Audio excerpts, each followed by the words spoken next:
What's going on, guys? I'm Tyler, and in continuing my series of Disney movie reviews, I'm here to let you know that Fun and Fancy Free is no perfect movie. Fun and Fancy Free is a compilation of two animated shorts, each with their own narrator. And the thing that combines them together is the movie's host, Jiminy Cricket, who kind of weaves the two of them together for different circumstances. The first short, Bongo, is narrated by Dinah Shore, and it follows an abused circus bear who escapes to the wild, where he falls in love with a mate and must fend off a romantic rival. Yeah, it's that kind of story, but it's not as bad as it sounds. The second and the most popular one of the two, Mickey and the Beanstalk, narrated by Edgar Bergen, is basically a Mickey, Donald, and Goofy version of Rumpelstiltskin. Seriously, what do you think it's about? Now, you might be wondering what those two shorts really have in common with each other, because I was wondering that myself before I even started the movie. And based on what they emphasized early on at the beginning, is that this is a movie about two sets of characters who each have really difficult lives, who realize upon themselves, as opposed to just lying around, letting life treat you poorly, that you should improve your life yourself by taking every great opportunity that you can and don't waste a single moment of it. And as a result, Bongo and Mickey and friends do. And they come across villains who don't take opportunities, they just take from other people. And it's that struggle that makes it easy to identify with these characters and to root for them, even when the stories are, as it's made clear before, outdated, because Bongo is a pretty plain romance story of that time period where, of course, the woman can't fend for herself, which is weird because they make her a lot stronger emotionally and physically compared to Bongo, which reminds me, the way that bears say I love you to each other, there's a whole song about this, is by slapping each other in the face.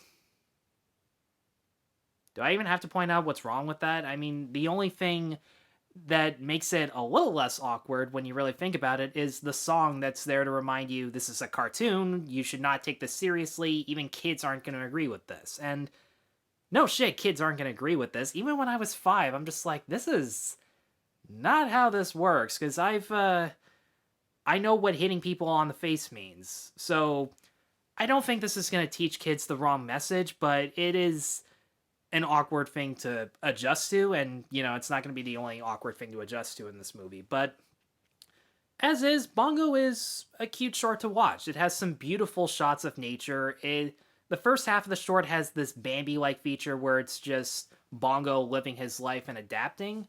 It goes on for a little too long, and I felt like they could have just gotten to the central conflict a lot sooner, but Bongo himself is a likable character to watch. He's just a simple-minded character who wants to find a life of his own where he can make his own choices, because in the circus, despite being the star of the show, despite having all these awesome skills, they take him for granted at best, and when he meets this female bear, he feels reinvigorated by someone who just likes him for who he is.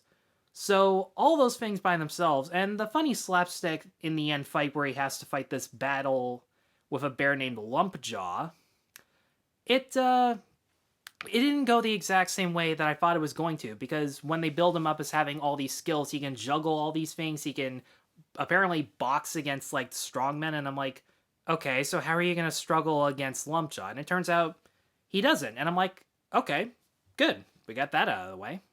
And Dinah Shore does have a nice voice when she's singing and narrating. I just wish that, kind of like Melody Time, it didn't rely so much on rhyming, because there really is no purpose to it. You could have just told it straight through, because she's the one who speaks for all the characters. And, you know, I have no problem with that. It's almost a Thomas the Tank Engine thing where she speaks up for the other characters in her own silly voices, and that part is effective. I know it affected me as a kid, but seriously, it's Disney. It's not Dr. Seuss. You don't need to take yourself that seriously. I know it's easy, but it's one of the reasons it doesn't always work. But Mickey and the Beanstalk is the biggest highlight of the movie for sure, and I should get this out of the way how the narration comes about, because it just sounds so stupid on paper.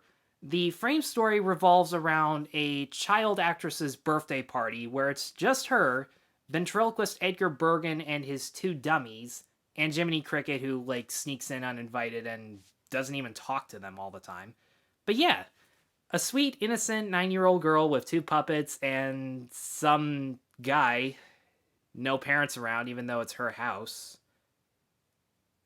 And once you're done comparing that to how it would go nowadays, which really doesn't take too long to sum up, and if you just focus on the fact that Bergen is the one telling the story of Mickey and the Beanstalk, he actually does kind of enhance the short because he has a nice way of describing things in vivid detail. As a ventriloquist, he obviously is going to have really good interactions with his 2 puppets, and his interactions were funny, but it also made me wonder if Jeff Dunham ripped this guy off because he has 2 specific puppets. One has this Walter-ish personality where he's constantly interrupting and has a surprisingly dark sense of humor for a Disney movie that I really appreciated. Because it's Jack and the Beanstalk. When they come to the selling a cow for the beans, he's just like, why don't I just take the cow? They've got the beef. And he tries to explain this to a 9-year-old girl on why that might be a more effective way. And because it's a ventriloquist, it's played up for laughs. And it was really effective. But yeah, he reminded me a lot of Walter. And this one other puppet that's there, just look at it. Does it look like Bubba J to you? Because it looks like Bubba J to me. But aside from that, Bergen is very charismatic when he's not in an awkward situation like this, and he really sells the storytelling techniques. And Mickey and the Beanstalk on its own, even without it, would have still been pretty good, because it gives us exactly what you would expect from Mickey, Donald, and Goofy being together. They each have some funny moments. Goofy has one of my favorite moments of his where he's trying to walk on a giant piece of Jell-O. Mickey has this super suspenseful moment where he has to take something out of the giant's pocket and he has to use all these objects and sneak in very quietly, kind of like Robin Hood when he breaks into Prince John's castle. That was another really good moment. And we also get, quite possibly, Donald Duck at his most batshit insane. I will not spoil what it is, but needless to say, it did not disappoint. And Willie the Giant was also likable and funny just for how dim-witted and childish he is. And a lot of that comes from the way he's designed to how Billy Gilbert did a really good voiceover job. And speaking of voiceovers, this is actually the last time Walt Disney ever played Mickey Mouse. Not because he died, but because he was too busy to do other stuff. So that was when he started passing the mantle off to other actors. Minor little factoid, but you kind of forget that Walt Disney was the original Mickey.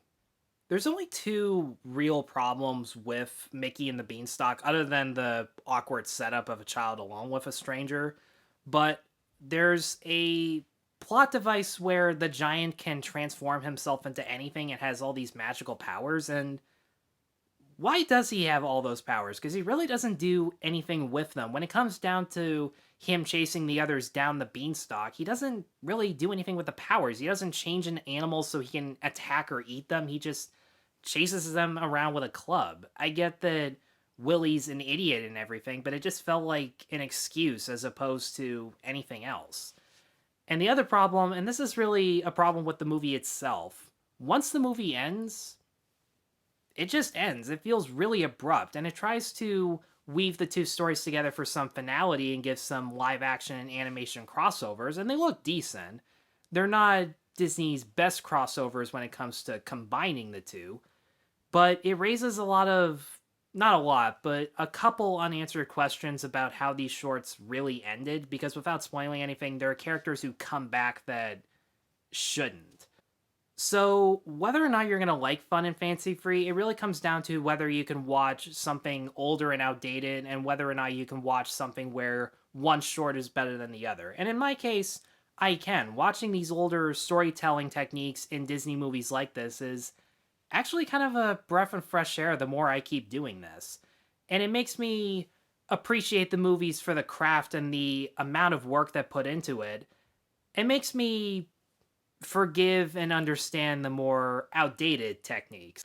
It's your typical Disney fare. It has really good animation, some likable characters. If you like Mickey, Donald, and Goofy, I'd watch this movie just for that, because look at the posters for all of them. It's nothing but the 3 of them, even though they're only one short.